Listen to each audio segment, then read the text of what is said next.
Hello, socialites, and welcome back to a brand new episode of Survivor Social, the Survivor podcast where we discuss Survivor with a focus on the social elements of the game. My name is Kara, and usually I'm here with Tegwith, but Tegwith is unfortunately not here today. But no worries because we have two great guests today and co-hosts and everything. We have Matthew, who you probably recognize from Got Something For Ya. So, Matthew, how are you? I'm good, Kara. I'm so happy. I think this is my first time on Survivor Social, so it's my debut. I feel really honored to be here. Yes, welcome. And we have a very special guest this week, actor, Survivor superfan, Josh Elliot Pickel. Welcome to the Aw. show. Well, thank you. Thank you for having me. I feel like I could follow up exactly what Matt said, is that this is kind of new to me too. This is definitely a first for podcasts for me, so I'm very excited to be here. Yes, we're so excited to have you. But before we dig into this episode, make sure you like and subscribe to Survivor Now on YouTube, Spotify, and as a reminder, we are live right now on a couple of different places, I think, right? So we will get into your questions, send any questions, comments, and we'll just be looking as the episode goes on. So make sure you're commenting. Yeah. All right.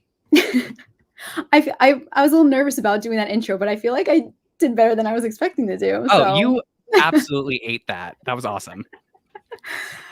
Okay, let's get into the episode. This was a good episode. I really enjoyed this one. What about you? What about you guys? Definitely. It was very entertaining. There was a time where I was like, am I getting bored of this? But then something would happen and I'd be like, oh, nope, definitely not. Mm-hmm. With the episode in general, I felt like there was a lot of really good narratives that were going on, specifically between both the tribes of Tuku and Gata. I really fell in love a little bit more with some of the people that are playing on the Gata tribe. I feel like we got to see a little bit more of their dynamic, specifically after the follow-up of what happened when John got voted out last Mm-hmm. week. There was just a different dynamic than I initially expected after that episode. I didn't see Sam having to be like this babysitter-esque role that was kind of bounced around where he's like, okay, I feel like I have to watch Andy throughout this game or just make sure that Andy isn't doing anything that's going to put either Andy or himself in jeopardy. But the dynamics definitely shifted in a way that I was pretty surprised about. Mm-hmm. It was interesting seeing how they felt like how Sam felt like they needed to like watch Andy and make sure he's not wandering off and like keep eyes on him at all times. And then the 1 second that he walks away, Andy also walks away. I loved the sequence so much because it was just like, it was so well done too. I thought that storytelling wise, I agree. It was to see Andy make the decision of like, okay, Sam walked away and now I'm debating with, do I want to go use this as an opportunity to go? And he probably, I'm not sure how much time he wasted, but it looked like he wasted more time just deciding if he wanted to leave camp to go try to find the beware advantage, only to go and find it and then say, I'm just going to leave it here for now. I'm going to take a risk and I'm just going to leave it where it is and come back to it when I need it. Yeah.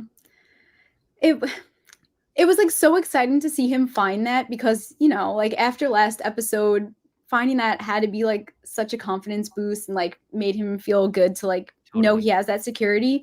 And then for him to just leave it there and be like, I'm going to come back later. And then for Sam to find it later was just too much. That hurt. Television gold. I was thinking like I think I read this somewhere. Someone said online on some forum that I was reading that they were hoping that Andy had a redemption arc similar to what Emily had in season 45, where at the first episode, and even me as a viewer, I was watching that and I was like, okay, I feel like as a Survivor player, if I was on the show, I wouldn't have maybe been as vocal to a collective of people, especially on different tribes, that I felt that might hurt someone's game coming like a tribe swap or a merge, because that is the only impression that you're really going off of, or any sort of kind of verbal interaction that you're able to have with other people on a tribe.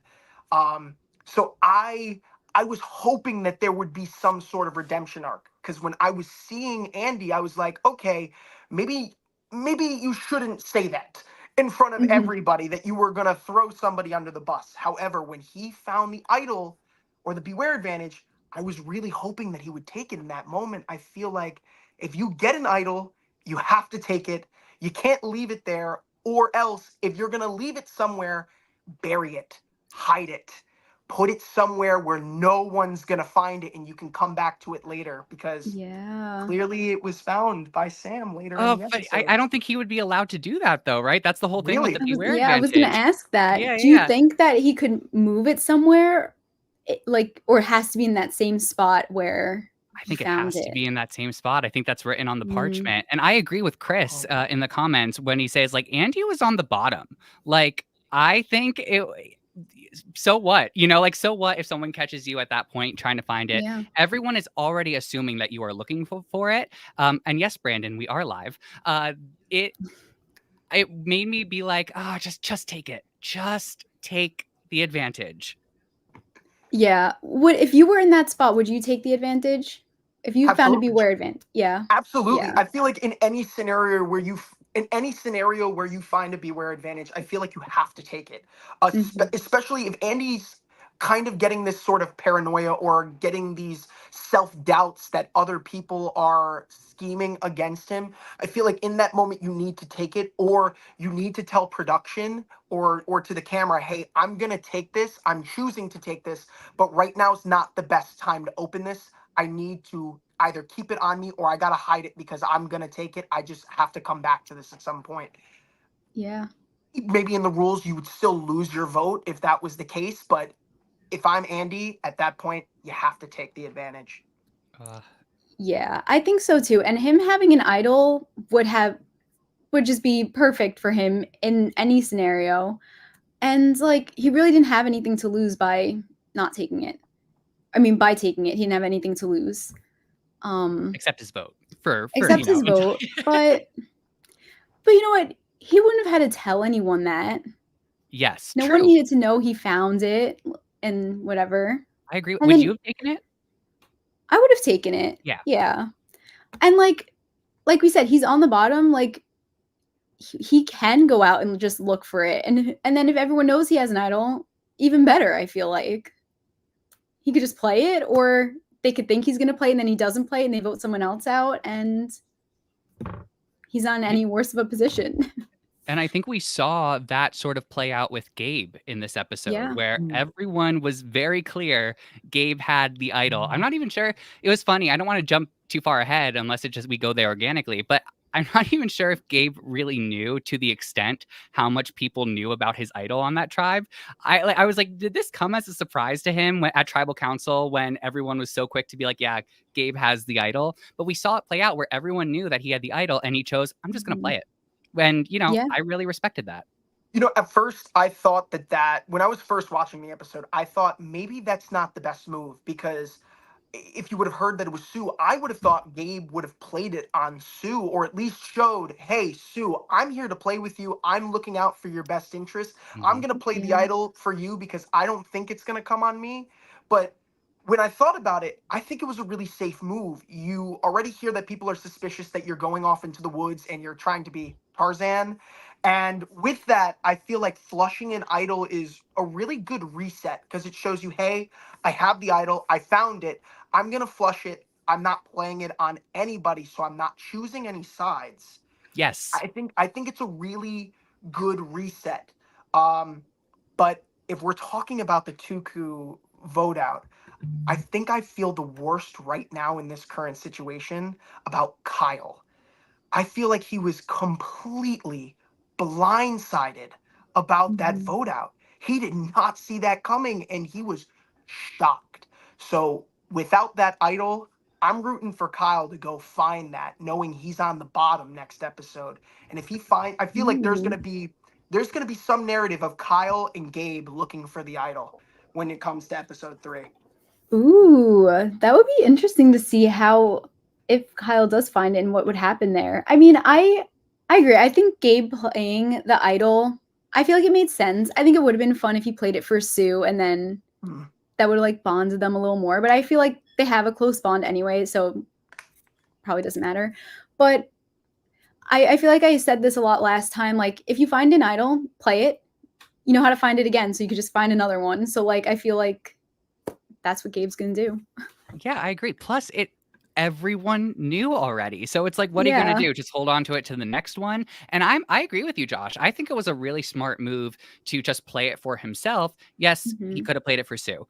But to your point, would have drawn that line in the sand, make it clear, if it wasn't already, that he is working with Sue, or at least get people to think that he is. And I like that he chose to go this route. I thought it was actually a very smart thing to do. And Kara, to your point, yeah, he could just go out and fight it again, unless Kyle does. Yeah. Can I actually bring up a specific topic now that we're talking about kind of like the alliances within Tuku?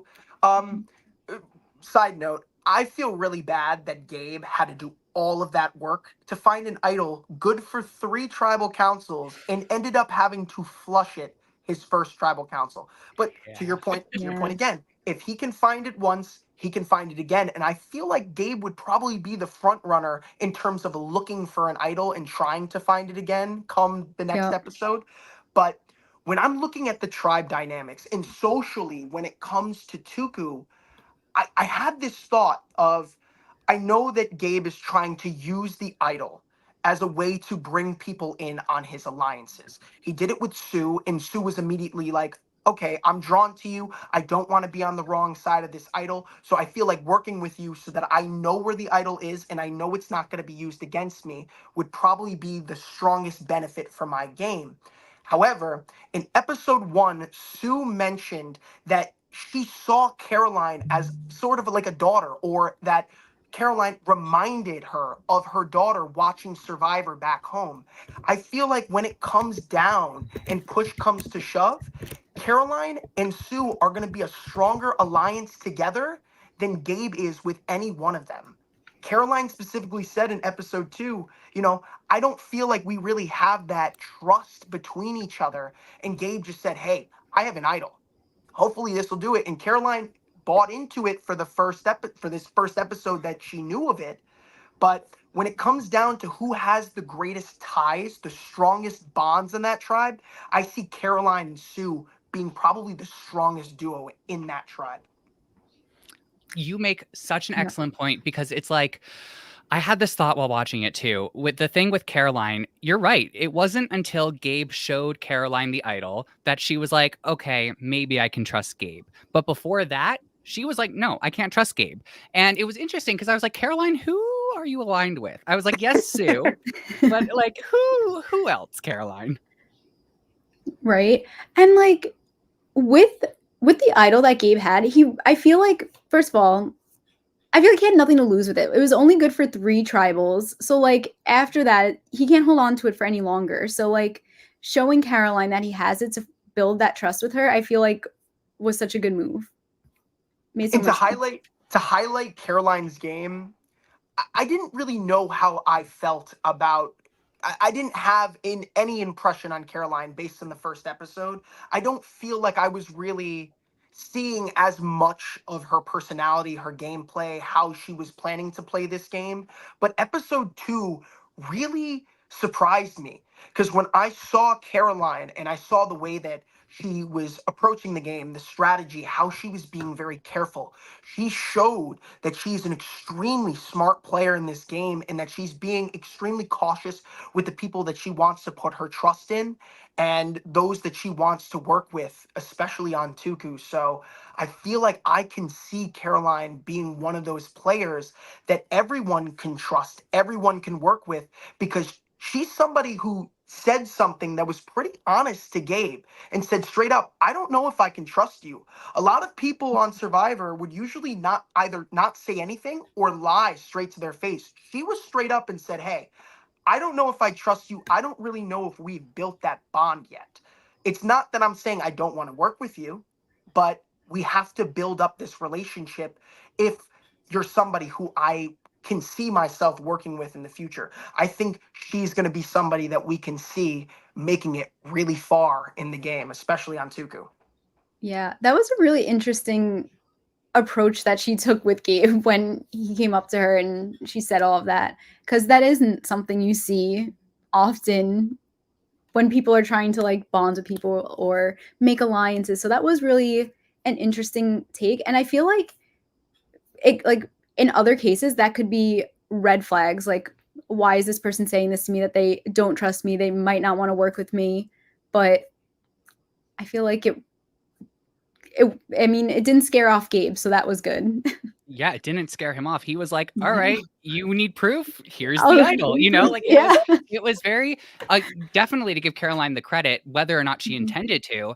I do believe that it was her hesitancy that made Gabe show her the idol. So that's like Right. really great. The problem I'm having with Caroline that I'm nervous about is I worry that that hesitancy can be her downfall later in the game. I hope she's not too cautious when it comes to figuring out who she can trust later on. That's a really good point. And then speaking about people want to trust, we see in the beginning of the episode Rome tell Teeny that he found the beware advantage, and then Teeny goes and tells Kishan, and they go and find it together and are opening it. That was I feel like that's and Rome finds them. That was crazy. I feel like that's a really hard to watch moment of this episode. It really shows, like, in socially with Rome should know that if you place your trust in somebody with, expressing that you have an idol, and you catch them in broad daylight, let alone the person that they're with is probably going to be that person's closest or greatest ally in the game. Teeny only told Kishan. So looking at Rome's gameplay, Rome should know that not only you can't trust Teeny with this information, it's probably going to get blown up now because 3 or more people on that tribe know about it. And let alone that, Teeny probably doesn't trust you. I don't know if the plan that Teeny had in saying, hey, I wanted to bring Keyshawn on this because I see us as a tight 3, is really going to end up favoring her in the end. We'll have to see what Rome plans to do with that, but I found that very hard to watch. Very hard to watch. Look, I love Rome. He's one of the standouts for me for the first 2 episodes. So like this was so painful to watch because I was like, no, I felt so emotional about this. I think what really got me was I think I learned a valuable lesson based on this experience, which was Rome told Teeny to try to get Teeny closer, right? To try to get Teeny as an alliance member, to say, hey, I kind of like what Gabe was doing. And Gabe was on the other coin, like on the other side of the coin. Gabe, to me, was more successful at using the advantage as a way to pull in allies. Rome, on the other hand, what I learned was my mind just went blank. I was that passionate about it, but my mind just went blank. Okay, I think the thing is, with this move, I got the idea that the amount of time that you are searching for an advantage on that island, you should expect that the other people are making connections, no matter what. And I feel like that's what Rome may have forgotten at this point, where that all that time when he noticed Asia watching him look, when he noticed that they were walking towards the water well, like, I think Rome could have figured it out a little bit faster that Teeny wasn't necessarily on his side. Yeah. Do you think things might have been different if instead of telling Teeny, Rome told Asia instead? Since Well, I Asia was like, kinda what caught happened him to back a little Genevieve? bit? What happened to Genevieve? Where Episode is 1, Genevieve? where Where is is Genevieve? she? I was about to say the same thing too, because coming into this season, the 2 people I was rooting for the most initially was John and Genevieve.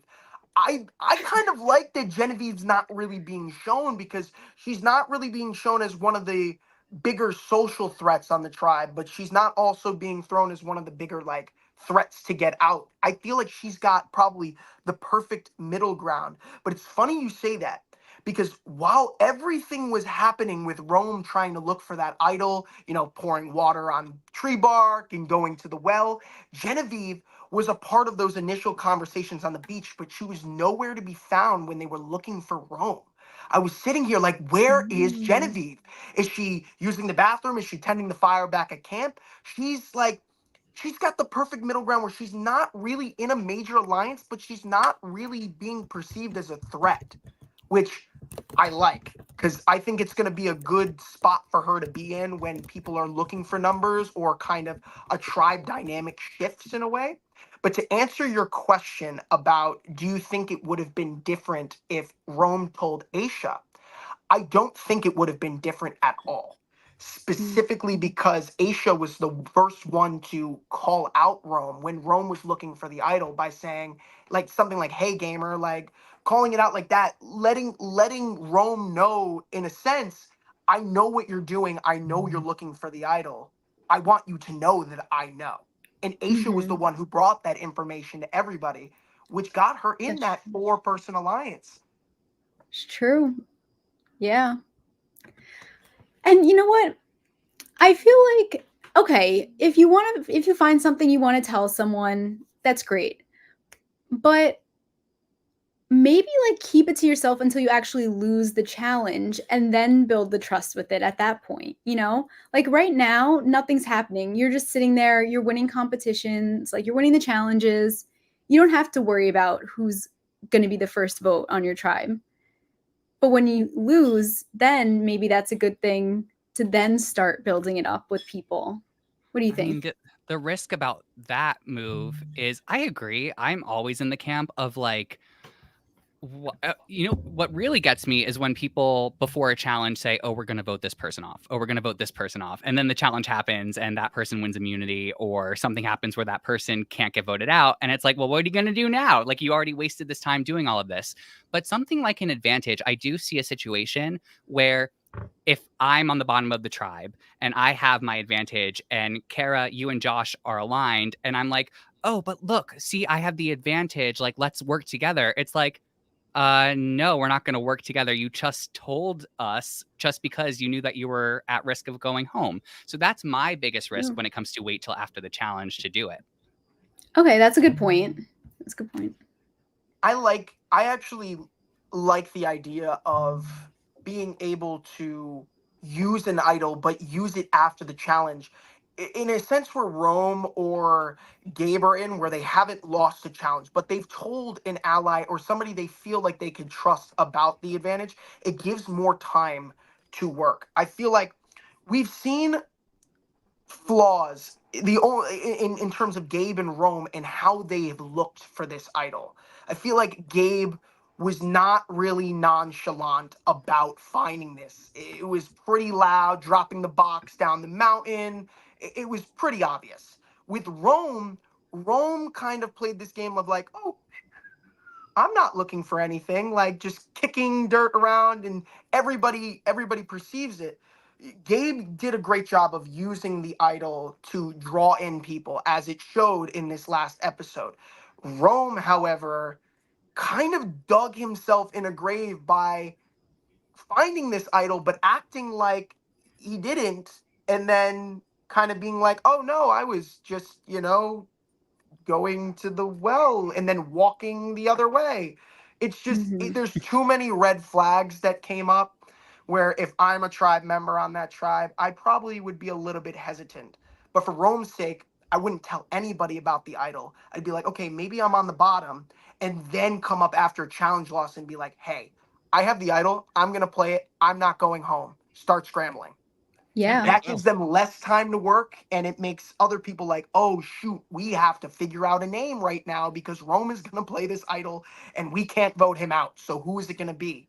Now that Keyshawn and Teeny know, and in my opinion, I think Teeny is the one who's pretty much running that tribe. Socially, I feel she has the best roots. Keyshawn wants to work with her. Genevieve wants to work with her. Aisha wants to work with her. Everyone wants to work with Teeny. Rome wants to work with her. Solomon wants to work with her. So now that Teeny knows that, Teeny already has those roots built in. she can go to other people and say, hey, Rome has the idol now. We need to figure out a backup plan. And Mm. they will have so much more time now to figure out who that first vote is going to be on that tribe, so that Teeny can just keep her hands up and say, I'm not going home. Me or Yeah. Keyshawn are not going home. Kara, did Teeny get the social butterfly last week? Teeny, I think yeah, so. I'm pretty sure. I think Yeah, so. Teeny did. Good. I agree. Yeah, I don't know. I feel like this was a flaw. Getting caught, bringing Kashawn to see the box. I'm a little nervous for Oh. Teeny to see how that's gonna play out, but I don't know. I just think I think Teeny is in a good spot though, with like, you know, she had the Asia and everything, so it might be okay.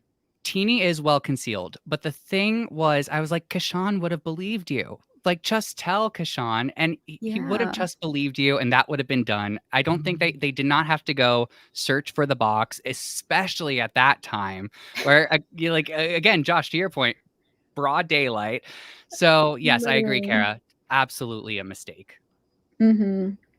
And then on the yellow tribe, the Gada tribe, we kind of talked about this. We talked about Andy finding it, and then Sam finding it with Annika, and then telling everyone else about it, and then establishing like, well, I have to tell Sierra because Sierra is my number one in the game, but then I don't want Annika to tell Rachel without me telling her, so now I have to tell her too, so then everyone knows, and then Andy goes back and looks for it because he's like, actually, you know what? Maybe I should take this. And then it's gone. And then tells Sam that he found it. And now that one of the girls have it. The storylines around these Beware advantages are complex. This season is definitely really hard, especially to find an idol. To find an idol only to know that all the work that you've done, all the waiting around for a good opportunity to find the key, just to have it for one tribal council or three tribal councils or five. I'm surprised that, especially with Gabe, how Gabe did all of that work for three tribal councils. At that point, just go for the final five. Like, what's the point? You've come all this way. Might as well take it. But props. I want to give major props to Sam for selling that lie to Andy and saying, "Oh my God, you found the beware advantage and it's gone." Like it wasn't in his pocket the entire time. I love that. I thought that was a great moment, and I feel like Sam's in a good spot, or at least has a bit of an advantage in that tribe. That was some method performance right there. But didn't Sam end up telling Andy anyway that he had it? Or did I just make that up? I don't think so. Okay. All right. Because I don't I remember remember he that went to either. Sierra and was like, should we bring Andy in on this? Oh, that was about the vote. Never mind. Or something. Well, I derailed this. I think what happened was Sam talked to Sierra about not wanting to vote out Andy. And he said, using it I might use this idol to play it on Andy. But Sierra was worried because they had a 3-2 girl to guy ratio on that tribe. And I feel like Sierra was a little bit hesitant because Sierra feels good with Annika and Rachel. But then there's like the other narrative of, Andy probably feels the closest with Rachel. Andy had those night terrors in the first episode, and the person that Andy relied on the most in that moment of, needing someone to talk to, he went to Rachel. I feel like, especially on Gada, I feel like Rachel's probably has the best social ties with everyone, including Andy. If Rachel needed to rely on a vote on anybody, I feel like Rachel can go to Annika, can go to Sierra, come up with a plan, and also pull in Andy, leaving Sam on the outs. Sam feels good with Sierra, but Sierra was a little bit hesitant about that move. So although Sam feels really close socially with Sierra, I'm not really sure what decision Sierra would make if she had to choose. Do I choose sticking with Rachel and Annika, or do I stick with Sam and hope for the best? I I liked Sam's plan of maybe playing the idol for Andy and then like, building that trust up. But I don't think he should have voiced it to Sierra so soon. Like again, like you might not even be going to tribal. Like maybe wait until you lose the challenge to then talk about it. Cuz now this is rolling in Sierra's mind. She can go to the other girls and talk about it. And yeah, I don't think he should have mentioned it when he did. Um I don't know. I feel like if anyone's in trouble on that tribe now, I feel like it's Annika. Really? Yeah. That's interesting. Is that a hot take? No, I don't. You know what? Annika's name has come up, so I definitely give you that. But I kind of, you know what's funny? I feel like Annika is in last season when we were watching when what was that tribe called that kept losing? Purple tribe. They kept losing, and it was like um it was a group against Kenzie, right? But no one really knew that they were against Kenzie. Like Kenzie's name just kept coming up. It was like this person or Kenzie, this person or Kenzie. And I feel like Annika might be in a position where that's sort of her narrative, where it's like it's either this person or Annika. I feel worse about Sam or Sierra because also we see in the preview for next week's episode that they're like, oh, so are you two dating? Are you two a Wait, couple? That's right. They why did did say that. they kind of seem like a couple, but I mean like I'm pretty sure they're like that's not what's happening, but like they do seem very close and like we didn't get any of that backstory of how they got so close to be like number ones. Did they show that? I don't think so, right? Not too much. They didn't really feed Like into it, I don't But think. here's the thing with Sierra that I'm like, oh, Sierra, please play your own game because Sam to the point where Sam was like, I kind of want to play this on Andy or I want to include Andy, blah blah blah blah blah. Sierra said in her confessional, I don't like this. I don't like the sound of this, but I trust Sam. I'm going to go with Sam. And I'm like, Sierra, just tell Sam that you're not okay with this. Like, anyway. Yeah. Well, also, so let's get into the challenge a little bit because maybe not even so much the challenge, but like what happened mid challenge, towards the end of the challenge, after the challenge with Rachel. So we see during the challenge, Rachel putting some rice in her pockets to save for later, and then Jeff calling her out about it. What was that about? I don't know. Why'd you put her on the spot like that? I'm really upset about this. I feel like it was a little bit of a funny moment, especially for like the viewer. I agree. I don't really know, but I feel like you kind of are taking advantage. I feel like old school Jeff would allow that to happen. Like if you stuck some rice in your pocket, take whatever you can. If it's a reward challenge, take as much as you can, stuff your pockets, bring it back to camp and share it with your tribe mates. But I thought that was funny. They might have had a rule or something that you couldn't take any rice to cook back at camp.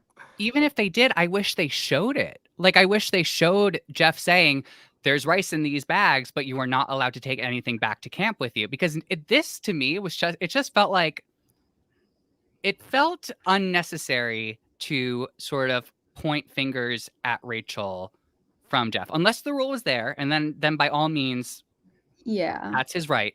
But I felt in the moment it was one of these things where first I actually thought that she found an advantage in the rice, which when I found out that she did not, I was like, wow, production, that was a huge missed opportunity. But I agree with Josh. I feel like, what are they going to do with this rice? The rice is just there. Why can't they take the rice? Like, they're just going to throw it out. So I feel like maybe it would have been cool if they made it a part of the challenge where they're like, there's rice in these bags. You're going to have to cut them open and find the thing in it. But next to you is the bucket, and any rice that falls into that bucket, you can take with you or something like that. I feel like would have been pretty cool. Maybe what the reason why Survivor editors or whoever's putting the clips from the episode together showed that was to show a little bit more about Rachel's personality. We didn't really get to see so much. We saw some of the decisions that she was making back at camp, but this really shows her character. We don't know what she would have done with that rice, but I'm assuming if I'm on a tribe with you, you'd be like, hey, I have a handful of rice. Let's throw this in the pot. Let's cook it. So to show that perspective of Rachel's character really shows that maybe she's a team player, was looking out for their tribe, saying, hey, I know we lost this last immunity challenge, but maybe some rice could, an extra step in the game, some extra energy for us for the coming days could help. This is something that I wanted to do for my tribe, to put me on, I guess, a pedestal, to say, hey, I'm here, I'm providing, I'm trying to think outside the box, and I'm trying to help my tribe get an advantage in any way possible so that we don't have to go back to tribal. Yeah. Well, do you think that's what she was going to do with it? Do you think her mindset was, this is for the tribe? Or do you think that she was just going to keep it for herself? I mean, well, how is she going to cook it for herself, though? You know, like I don't they're all know. sharing the same pot, unless she just wants to snack on it. But if that was the case, I think they all would have just been eating it uncooked right then and there at the challenge. So like, she could pass it off that way, right? She could definitely pass it off that way. Everyone's going to see her putting it into the pot if she was able to bring it back. So we have Rome here. Lavo asked if we could take it pre-challenge. Okay. By the way, you're awesome. Anyway. Big fans. So okay, so you asked, what did they say? No? And she still did it anyway? Yeah, I guess that they said no. If Jeff was going to make such a big deal about it after the challenge, then by all means, if it was in the rules, then I totally get it. But I was like, Jeff, you did not really see Rachel doing it. I was like, you're paying attention to the challenge, but whatever. I feel like I would have been so embarrassed in that moment if I and she had like a lot in there to like take out, and Jeff's putting you on the spot like that. I don't know. Like, what do you like? How do you think her tribe mates feel about that? I guess it's not that big of a deal where they're like, you have to go now, but I think it's because it's Rachel. I think because it's Rachel. Rachel's so well connected. I don't think she would have been at risk for anything for trying to do that. And to Josh's point, she could have very easily just been like, it's more food for all of us. Yeah. I mean, like you said it best yourself, Matt. Like, how are you going to bring that rice and cook it in front of everyone? But there was also a comment that Rachel did make in the episode where I think she said, like, I could just eat this right now. Like, I want to eat the rice. She expressed some sort of hunger in that moment. So I was pretty surprised that there weren't other players just kind of just eating it raw and uncooked rice. Could you imagine if they all just started eating it while they were like watching the last part of the challenge? We should ask Rome right now. Hey, Rome, did you try to eat the rice? And then, but after this challenge was very interesting. I feel like the episode really just like accelerated at this point when we talk about Tuku. Yes. So we see Gato win immunity, and then we see Lavo also win, which means Tuku is going to tribal. And yeah, so this was a very interesting time, I feel like, because we saw the little groups of alliances forming. We see TK pulling it in, Kyle, and I'm blanking on her name. Well, he had to mend things with Tiana. Tiana, yes, Tiana. Yeah, because again, there was that situation at the end of the immunity challenge where Tiana had a smile on her face, which oh yes, you're right. Yeah, this whole thing. You're right. This is huge. TK was like, he addressed the smile. Well, Jeff called out the smiling, and TK was like, we shouldn't be smiling. We lost the challenge. And Tiana felt that it was sort of targeted towards her. Right. I think that was a good point. When you're, since we're on the topic for this episode of like social game, I can understand from an athlete's perspective how you want to win, how you kind of have that winner's mentality. You want to do the best that you can for your tribe. But in a moment where you're being asked questions by Jeff after, it's like a pre-tribal council before you're going to immunity. I mean, you're going to tribal council at the immunity challenge, where you're being asked about this, and you take that opportunity to not be as positive. I like Tiana's mentality, try and stay as positive as possible. But when you're kind of spreading out stuff where there's this negativity, like I want to win, I don't hang out with I don't hang out with losers, like I try to always be around winners. That puts just a bad rep, I feel like, on yourself, especially when you know you're going to tribal council. And I don't feel like this tribe of Tuku was the right crowd to bring that mentality in, where they could kind of relate to that sort of ideology that TK was coming in with, where he's like, we need to win, we need to do it. There was just another thing when they went back at camp where TK pretty much said, I'm going to go talk to Tiana and Kyle, and I'm going to tell them exactly what we need to do to win. I'm going to tell them everything that we have to do, and this is what we're going to do, and this is the plan. And I was like, whoa, take a step back.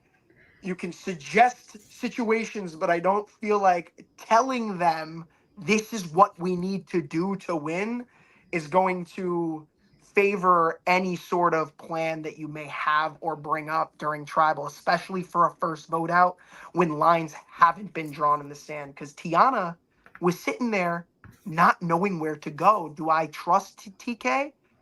Even she said when she was writing down her parchment, my instincts are never wrong. My instincts are never wrong. Yeah. And Tiana went with her instinct and sent TK home. Yeah. You know, I also find it interesting how, like, honest everyone is being when they're talking to Jeff. Like, we saw it with Andy, we saw it again with TK. It's like, and I feel like it was the same thing with Banu last season. Like, it's okay to, like, maybe not say everything, to maybe lie or something. But, like, everyone's being very open with Jeff in front of everybody. I mean, I appreciate it, right? Like, no one's being a phony. So, No, I mean, true. that's a positive about it. Not good for their games, but it's good TV. Yeah, I agree with that. And I think the thing with, like, I think that we've heard it before. I played sports growing up, and there's some people have the mentality of like, it's not okay to lose. But then there's the other mentality. I think Kyle mentioned it, where it's like, win or lose, you go out on the field after, you shake hands, you move on. And I Yeah. think all that happened with Tiana was just trying to, I think it was just trying to maintain as much optimism as possible going into, they lost. That's it. They have to go to tribal council. And I think the more that you think of it as a negative, it's the worst time you're going to have at that tribal council. And that's the other thing. To me, what's brilliant about Survivor is that, yes, the challenges are important to win. However, you do not lose until you are voted out. So that's my thing, where it's like, yes, you lost the challenge, but you have not lost the game. So that's the only thing that I thought going into this tribal council. Yeah. Yeah, to go back to your point earlier, where you said that I'm kind of surprised that people are being so honest and this is the game. The past couple of seasons, we've seen a pattern of people being extremely honest in the beginning and it biting them in the butt later on. We could see Jelinski when Jelinski went on the challenge and said, hey, I know there's an extra vote in line, but I'm hoping that this helps me out later. So I'm going to tell you, I have the skull. Pick me. I'm the one you want to look for. Jelinski's gone first boot. Then you have Banu, who probably could not tell a lie for his life, but that's just his character. He wanted to follow by his morals and say, I want to do what's right over what I think could be best for me in this game. I want to play an honest game and I want to move forward with that. I like the idea that that was approached by Kyle. I think Kyle has a really great mentality, and to be honest, I'm rooting for him. I'm rooting for Kyle. He's on the bottom, saw that he's on the bottom, and he feels the most betrayed out of everyone. He's the only person who was not a part of that plan to take out TK. So I wonder if there's any questions that Kyle might have to talk with Gabe or Sue or even Tiana. Why did you flip? Like, why was I not told about this plan?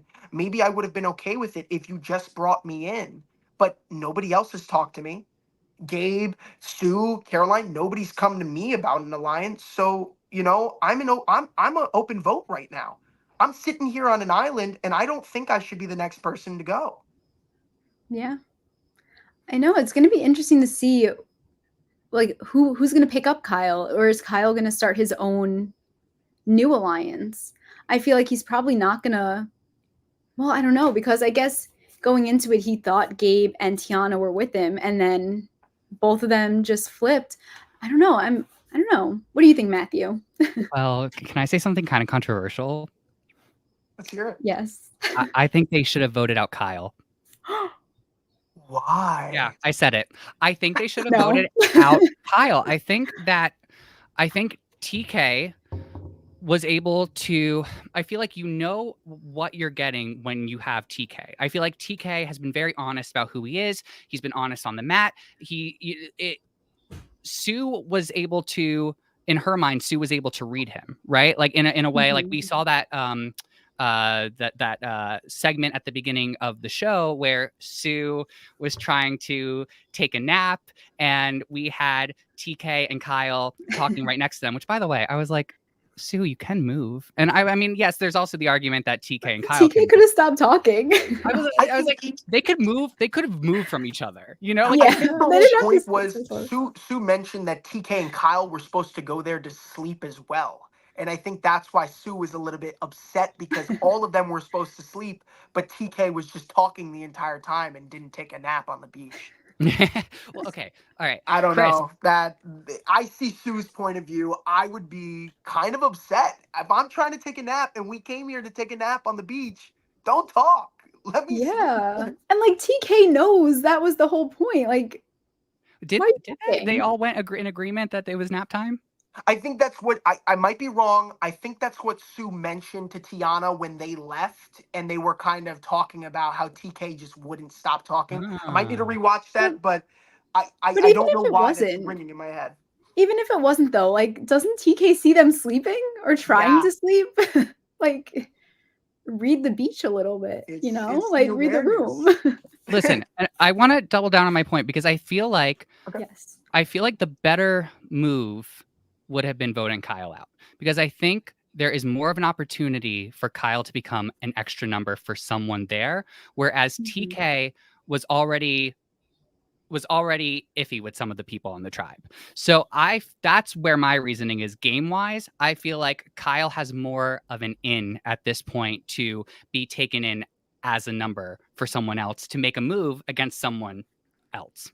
Yeah, that's a good point. And I agree, like keeping around people who you can read better and you can maybe better guess what they're going to do next, or understand how they're going to move in the game, is easier to work with or work around than someone who is a complete wild card and you have no idea That's why what they might do next. So Gata that's a kept good Andy. point. You know, Yeah, that's exactly why Gata kept Andy exactly. and got John out. I mean, is that really why? But like maybe a little bit. Well, also, yeah. Well, I definitely do see and agree with the point, because like now that we're sitting here, TK's gone. You know, you had somebody who kind of created that line, and Mhm. you see the separation of the strategies within the tribe. Gata took the opportunity to take out somebody who could easily work with others, a complete wild card, as you would say. No alliances set in stone, and now you have Andy, who pretty much almost everyone on Gata sees as an easy vote, except for Sam, who has voiced that opinion to say, hey, I think we should use Andy as an opportunity to take out another person who could probably kind of play the middle ground and just kind of slide through this game. But Tuku is seeing this as, if we have an easy vote, take the easy vote, because that way it's not going to be us. And they saw it as a means to kind of create that bigger alliance. So that's set in stone. I feel like Gata doesn't have any set in stone alliances where people are like, this is who we want to work with. However, Gabe is really certain that Sue and Caroline are going to be the ones that he can rely on. So I agree, Matt. You make a great point when it comes to Kyle. I don't know what he's gonna do. I think if I Yeah. was him, go to Tiana. Go to Tiana, ask what happened, try to solidify that and say, hey, I'm still with you, and try and pull in one of the other three. It's gonna be hard to break that up, but if you can make a move and do that, if Kyle says, hey, Tiana, he didn't tell us about the idol. I didn't know about it. Did you know about it? let's pull in Caroline, who maybe is a little still iffy about it, and try and go after Gabe the next episode. Yeah. I mean, to your point also, Josh. Yeah. To your point also though, Josh, I like there is a world where Tiana went because TK was the easiest name to give Tiana because that was that was the person that she was not feeling so great about. But there's a world where if they did try to do the thing where they vote Kyle out because Tiana doesn't have any beef with Kyle, Tiana would decline that. Like Tiana would not do that vote, but it was easier for her to do the TK vote. I really liked seeing the like Tiana's push and pull here. Like what's she gonna do? I loved here. We talked about that moment before when she was writing down the name and said, "My instinct is always right. My instinct is always right." I think more people need to have that mindset going into things. But yeah, it was really interesting to watch this whole thing just unfold. And I love the thunder at tribal council. It was Oh very nice. yeah. I feel like it had to have been hard for Tiana to like make that decision because I feel like it is still obviously so early in the game where like if you have people that you know want to work with you, like choosing to vote one of them out, I feel like has to be like so hard so early on because then it makes you a little more vulnerable because you know, TK was so like adamant about working with that group of people and then I don't know. So I feel like that had to have been a hard decision to I'm make. sure. I feel like it's actually in the long run, if we're talking about Gabe, going back on him, I feel like it's better for Gabe's kind of gameplay in a sense because TK was the only person who knew about that key in that sense. So even though the idol is flushed, I'm surprised that TK didn't use that to his advantage and say, "Hey, I saw Gabe find a key." Like, are we Yeah. going to be suspicious about this? I'm not. Maybe he did say it, and maybe they just didn't put that in the episode. But if I'm a player and I see somebody who has a key, the odds of you finding that and looking up just so high in the sky and saying, "Hey, let me pull these vines down to get that," I feel like the odds are so like minuscule that you at that point you have to tell somebody. And I feel like Kyle didn't know and Tiana didn't know, and I feel like that's really what you can pull. You can use to pull them closer and say, "Hey, if they didn't tell you about, if he didn't tell you about this, we should really start to worry." Well, Yeah.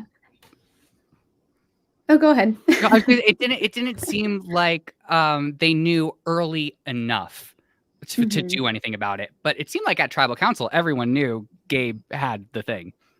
Yeah. And it was like interesting during the episode too when like TK was talking to Gabe and TK was like, maybe you should go like make some more social connections with other people. Like TK was kind of like not as like not maybe as sure of Gabe and like where he stood with them.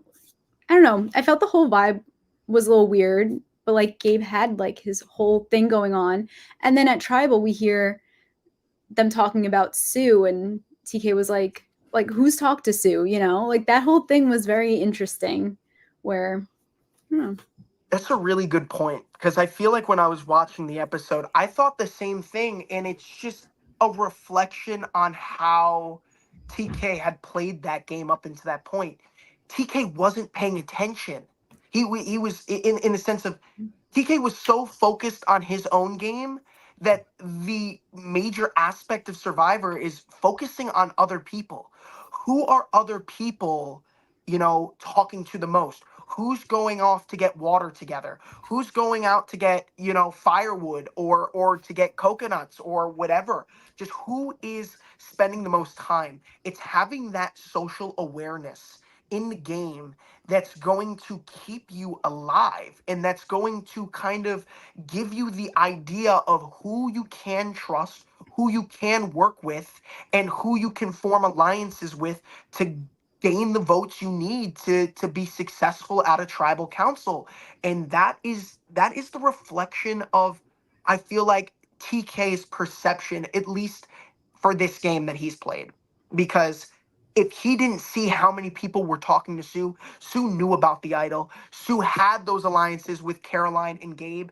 And if you were paying attention to this around camp, it might have been a little bit more obvious. Yes. But I don't think Yep. TK was looking in the right places for this. I would agree. The peripheral vision wasn't there for TK during the game. And I want to shout out Sue for a second here, because she did a very subtle thing with how she approached Tiana with the vote off TK pitch, which was, I like this. She recognized that going to Tiana and saying, Caroline, Gabe, and myself want to vote TK out. Are you in or no? Might scare Tiana away, because it would seem like Tiana was just a number for them, was just their number 4. So I like what she did instead was frame it as the girls got to stick together. Like Caroline and I were feeling kind of iffy. You know, we see the we heard Sue talk about the bromance in the first episode. We heard her bring it up again during the tribal council. It was like a really great framework to sort of get Tiana on board. Yeah. I would have to a say, good one. I think that to your point, I think that might have been play of the game. I think it was also episode title too, like big girl boss move. I think that was the episode title. Epic boss girl move. It was the Sue quote saying, "Hey, we need to stick together. This is going to be an epic girl boss move." And Tiana went into it. That's another thing, is that, you know, your point. Sue is playing that narrative up to Tiana. So if we went back to the point that I made previously about who Sue really is close to and where Sue's loyalties really align, if Sue wanted, Sue could go to Caroline and Tiana next vote out and say, bye, Gabe, if you don't have the idol, you're gone. So that could be the framework for a dominant alliance on Tuku. Now that Gabe doesn't have that power, Gabe is vulnerable. Gabe is completely vulnerable this next episode. So if Sue wanted to go with an all-girls alliance, Sue has that power to do so. If Sue wants to stick with Gabe's loyalty and stick with Caroline, Sue can do it. Sue is probably in the best position in the tribe, and could even go up to Kyle and say, hey, the girls want to vote out Gabe. You in or you out? Yeah. She can do it again. Sue is probably, to go on to like a social butterfly award, Sue is probably one of 3 people that I would have picked for this episode, because just that small, minuscule conversation, that one move was the biggest move of the episode. I feel like it was the one conversation that made the decision in Tiana's mind. TK's got to go. I had the evidence in front of me at the immunity competition. I had the idea, you know, maybe this isn't the best thing for me, but Sue was the one to sell the deal and say, hey, you know, if you want to stick with the girls, we can stick with it. Let's make this happen and give us the advantage. So I like that. I like that point that you brought up, Matt. Sue really did that. She did that. Don't count Sue out. You know, I was watching these episodes and everybody's like, oh, we'll sit Sue out. Sue can't compete. Yet the first episode, I'm seeing Sue carrying that whole block by herself. I'm like, oh my God, we're seeing Maria 2.0 right now. Sue is working. Superwoman. Sue is playing this game. Sue is, in my mind, I think Sue is one of the strongest female competitors this season. And Sue has really proven herself. If Sue came out to play Survivor this season to prove something to herself, she's already done it. And I'm so excited to see her story as the season progresses, because I'm rooting for her.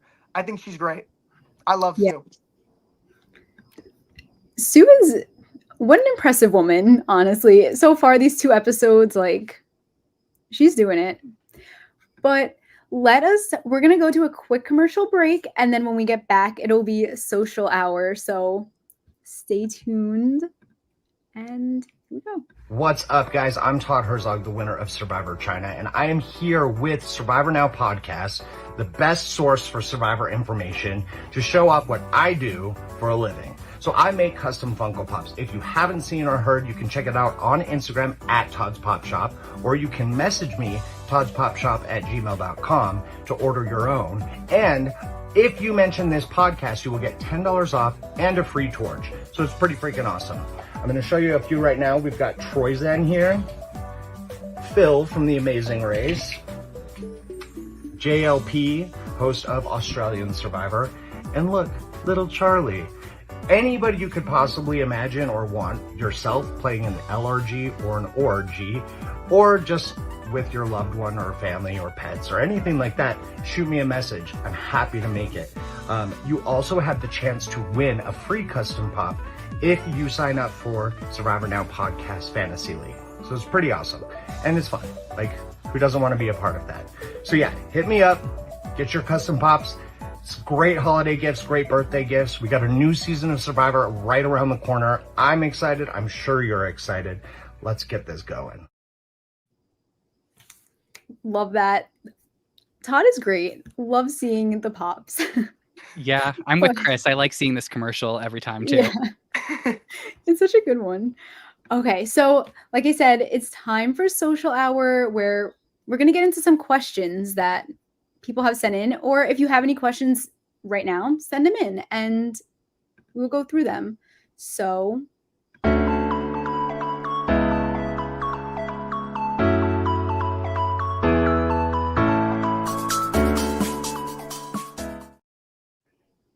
that was like kind of a decent segue into that little transition. that was really good, Kara. This is my first time doing this. I'm new here to running the stream. First day. Okay, so let's get into the first question. So we have one from Chris D, and it's for Matthew. So Matthew, you infamously felt Jake was winning the game off of his early edit in 45. Do you get a similar vibe from anyone in 47 so far? Chris, okay. You know what? Two people. And one of them really kind of snuck up on me this episode was Gabe. Gabe was one. The other person is Rachel. And usually, Chris, it takes me to episode 3 for me to really lock in who I think is going to take it.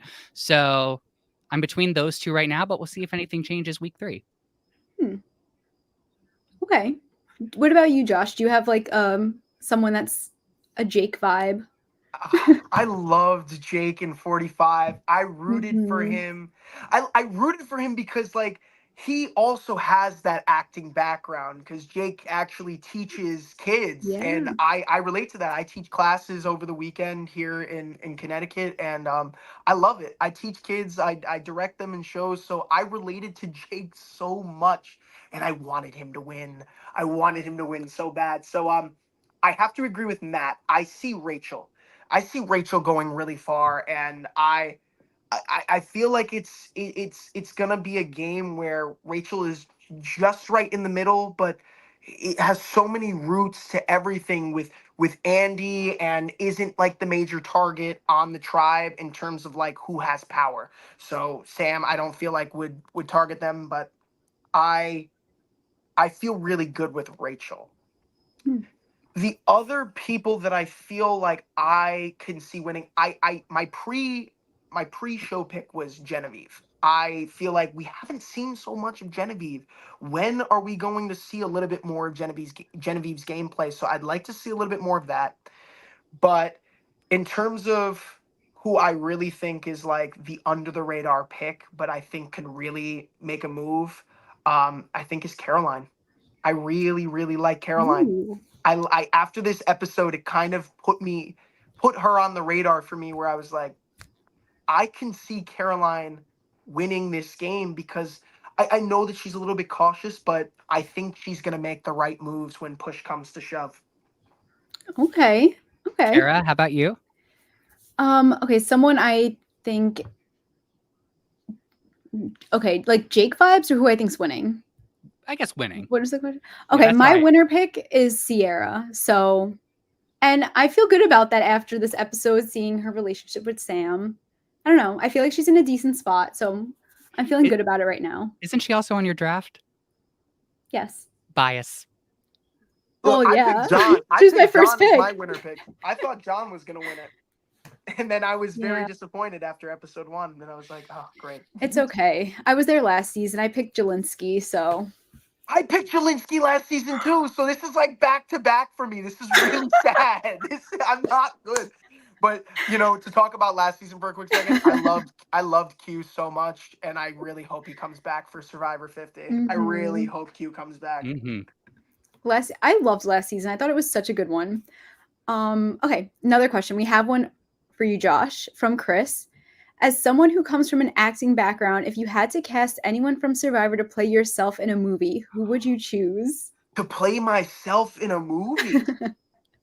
Okay, I can answer this twice, but if could I cast a Survivor player in a movie about me playing Survivor?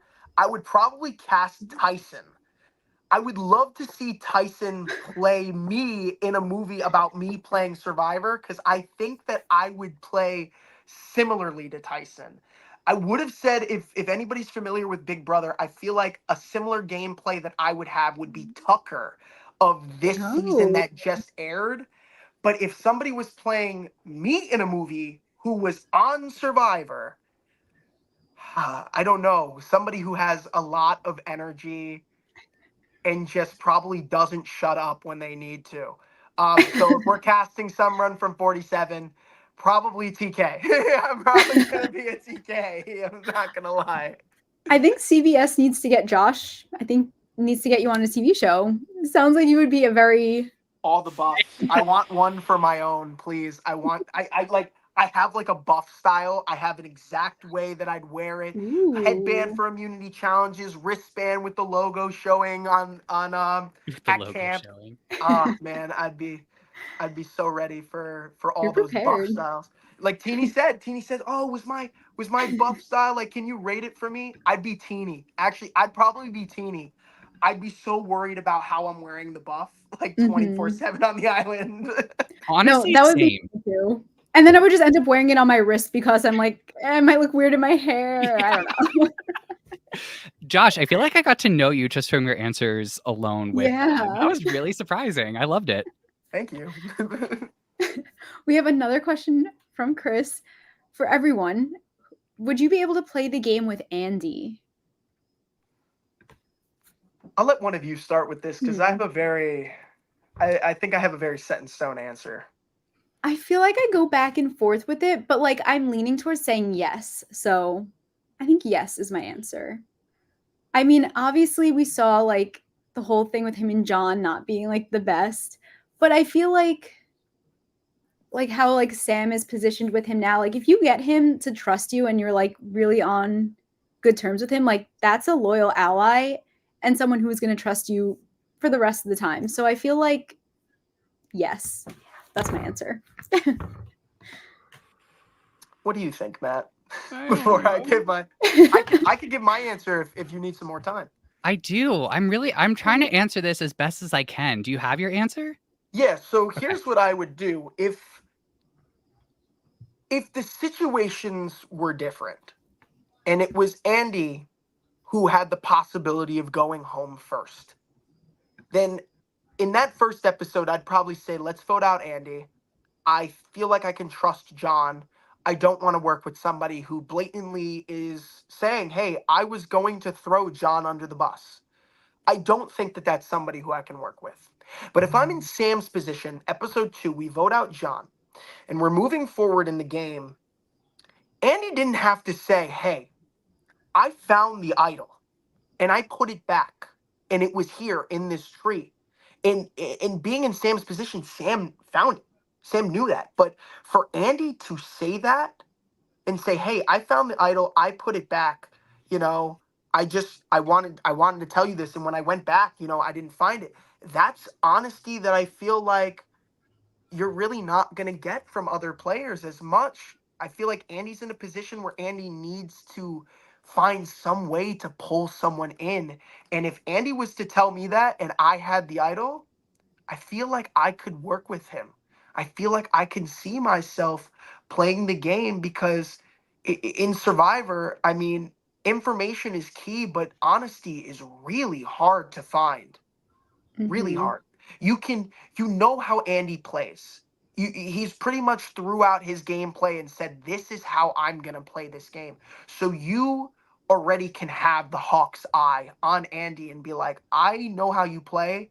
I would rather keep the enemy that I know than the snake that's going to bite me later. So I feel like episode 2, me would play with Andy. Episode 1 me would say, hey, Andy, I think it's your time to go. Okay. Matthew? This is tough. It's a tough answer. No, I can't play with Andy. I think Okay.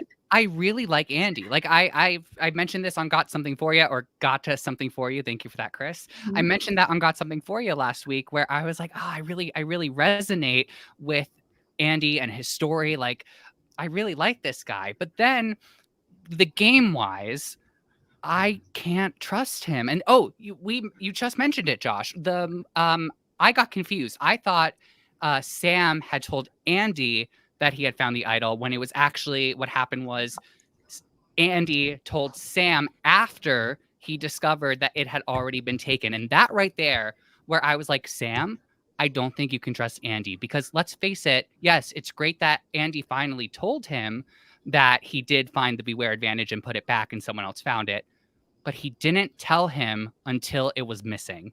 And that's what's always going to stick out in my head, where it's like, if Andy had found it and took it or taken it later, he probably would not have told Sam.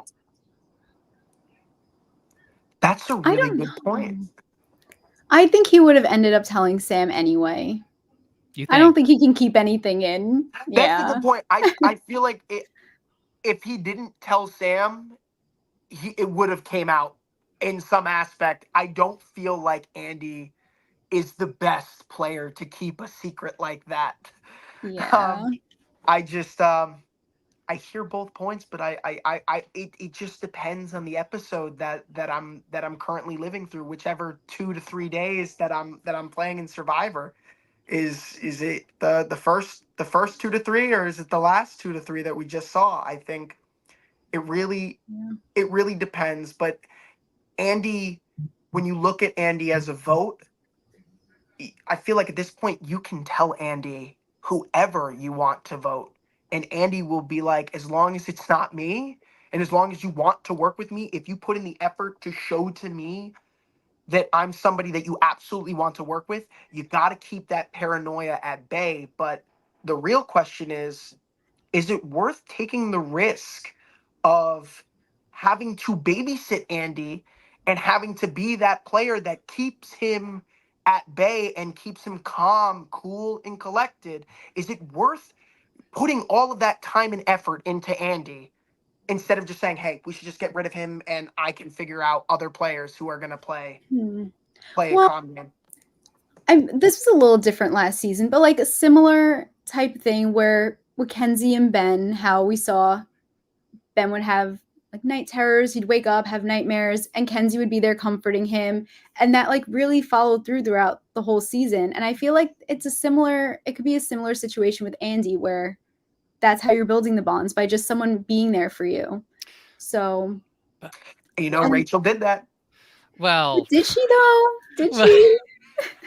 Okay, good point. I feel like with Ben last season, Ben was like to himself until Kenzie noticed and then went over. This time it was like Andy. I know this was last episode, but Andy went over and kind of initiated the "come with me." But to your point, That's Kara, true. I want to the thing about it's too late. My mind is just blanking, but it was a really great point. I can assure you of that. I don't know. We believe you. Okay, you know what? I have a question for Josh. Not related to Survivor, just a question. Okay. So, Matthew and I are both big Broadway fans. We love theater. Speaking for Matthew, but I feel like he would agree with me when I'm saying this. Oh yes. So my question is, what's your favorite musical? So, because I live so close to New York City, I'll actually go off of the musical that I saw for my birthday this past August. I got the opportunity to see Cabaret for the first time with Eddie Redmayne. That blew me away. I loved that. It was such an intimate performance, an intimate show. When you're right there, it feels like you're in it. You're in the cabaret, and just kind of the environment that they built around it, where the show really started like 2 hours before you even arrived, out in the bar, outside the theater. It was incredible. Wizard of Oz has to be up there. I've done Wizard of Oz twice now and have loved it. I just finished Fiddler on the Roof, and the last show I just completed, which is probably one of the greatest experiences I've ever been a part of, was the 1968 musical Hair. That was awesome. That was a once in a lifetime experience. So I sent my entire cast of Hair the link to this. So I hope that they're here watching. If not, I'm going to question you guys on all the Survivor stuff that we talked about today. I've been trying to get them on Survivor. They make fun of me. It's funny because Hair is a musical where it's these hippies in 1968 where they're protesting against the Vietnam War. So we call ourselves a tribe. And we made up this whole thing where we're called Tiny Diamond Tribe. Actually, one of our cast members was 9 months pregnant, ready to give birth. So I came up with this idea, since we're a tribe, since I love Survivor. We played a little game of Traders during Tech Week. I said, I want to make a Survivor logo, throw it on a buff, and kind of get a whole bunch of it. So I asked the tribe, and they were into it. So we're coming with our own little cast buffs within the month, and I'm very excited for it. Oh, how awesome. Oh my gosh, that's amazing. So much better than the typical like cast member sweatshirt that you get. Yeah, like Yeah, a right. I t-shirt. said, I want to wear it. That's awesome. I was in a production of Hair a few years ago, and it really is an experience. And I also saw Cabaret. I saw Cabaret on Broadway actually last night, and amazing. I'm a big Adam Lambert fan, so amazing. It's a great show. It was great. Okay. Anyway, moving on back to Survivor. It's time for our sweet thing of the week. Oh.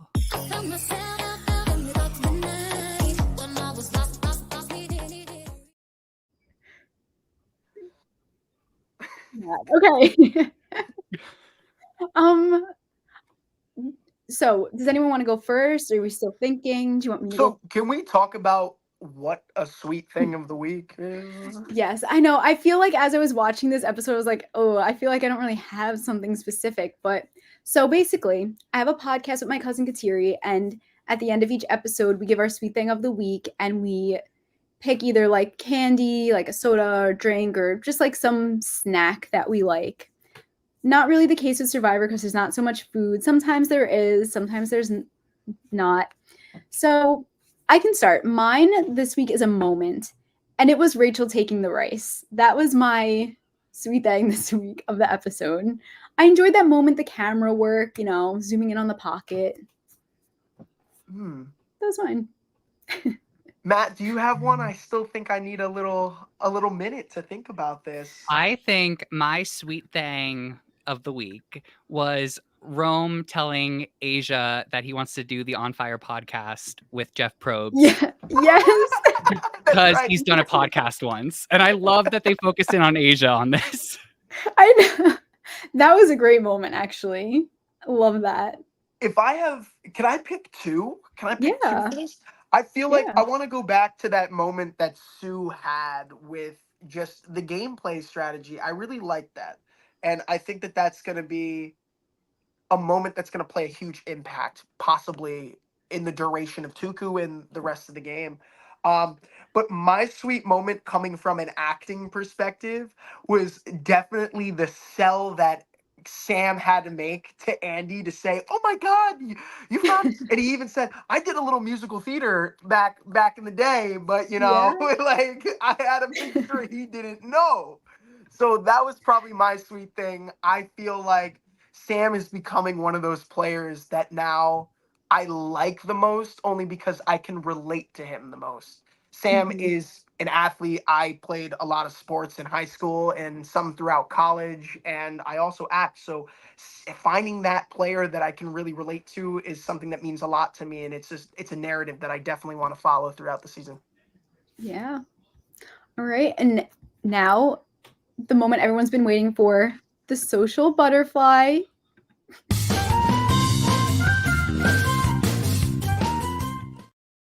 the transitions into the little clips don't get easier. The budget, it's wonderful. Okay, so Social Butterfly, as you know, we always say who we think had the best social game in each episode. So for this episode, I was between two. And I don't know, does anyone have one ready to go? And I'll think on it. I'll give you. I got 3, so maybe if we can all come to the same decision here, maybe it'll work. So the 3 that I'd like to put up was, I think, least likely would be Sue. Sue had a really big moment in the game. Sue also was pretty much the selling factor to getting Tiana's vote for that tribal. I think. Oh, who was the other one? I don't know why I said 3, but the 2 that really are coming up to mind. Oh, I think it was Gabe. Gabe was the other one in terms of just, being involved and incorporated in that TK, Tiana, and Kyle alliance going on, that they chose Gabe to be the 4th. Though I don't think that was the best move on TK, saying, "Oh, Gabe's coming down the beach. Let's just throw him in here," instead of thinking about this. But I like that Gabe had those roots in both options and had that decision to go either way. But probably my front runner this week, I have to go with Sam. Yep. I really think that Sam just did everything, was in contact with everybody, was with Annika finding the idol, was with Andy and had that information that Andy found that idol, told Sierra about it, even approached Rachel and said, "I don't want Annika to tell anybody about this. I want this to come from me." Sam socialized with everyone and made sure that this wasn't going to come back to bite him in any aspect, that, I'm somebody that wants to play with everybody. This is something that I want to use for us. And I'd have to say Sam is probably the butterfly of the week, I'd have to say, for me, at least. Okay. So I gave it to Sam last week, and I had Sam and Gabe this week that I was deciding between. So, but I was leaning towards Sam because Sam was putting in the work on his tribe, and I think he is the social butterfly. Yeah, what about you, Matthew? Sam is it for me. I think we talked about it before, but to see Sam be in a position where he was the babysitter, then he was the idol finder, then he found it with Annika, so he had to go tell Sierra, but then he also had to go tell Rachel because he knew that Annika would tell Rachel, so he told Rachel. So it was just so many layers of social dynamics that Sam knew that he had to touch upon, and I think he did it and got out unscathed. Yeah. And you know what else? One more thing about Sam with the idol hunting and everything. He did each part of it with a different person. And he knew who he wanted for each part. He wanted to open the box with Sierra, So he was thinking. I didn't think that's a really good point. Awesome. Right? Yeah. So Sam, you heard it here. Sam is the social butterfly of this episode. I think it's well deserved too. Really good narrative, and made sure that, that everybody was in on it. I think it's a great I think it's a great decision. Yeah. He was great. But thank you everyone for tuning in and chatting with us tonight about the episode. Thank you, Matthew, for joining. Thank you, Josh, for being a guest this week. So first, Matthew, where can people find you if they want to stay in touch? Oh my goodness. I am at I'm the Fink on Instagram and kind of on Twitter. I don't really post. And you can also find me on Got Something For Ya on Saturdays at 3 p.m. We break down the edit of the episodes and we try to figure out where the story of the season is building to. We're usually wrong, but it's a lot of fun. And Josh, where can the people find you? So if I'm really primarily on Instagram. I should be on other things, but I'm not really a big TikTok guy. I just watch it. Just don't really post. But you can actually, if you just look at my name, Josh Elliot Pickel, right on Instagram. 2 L's, 2 T's for Elliot. Yeah, find me there. Awesome. Thank you again so much for coming on the show with us and talking. This has been so much fun. And make sure you are tuned into Stock Watch on Fridays at noon and got something for you. For ya. Sorry about that. Got something for ya. Yeah. Thank you, Kara. Thank you. Start.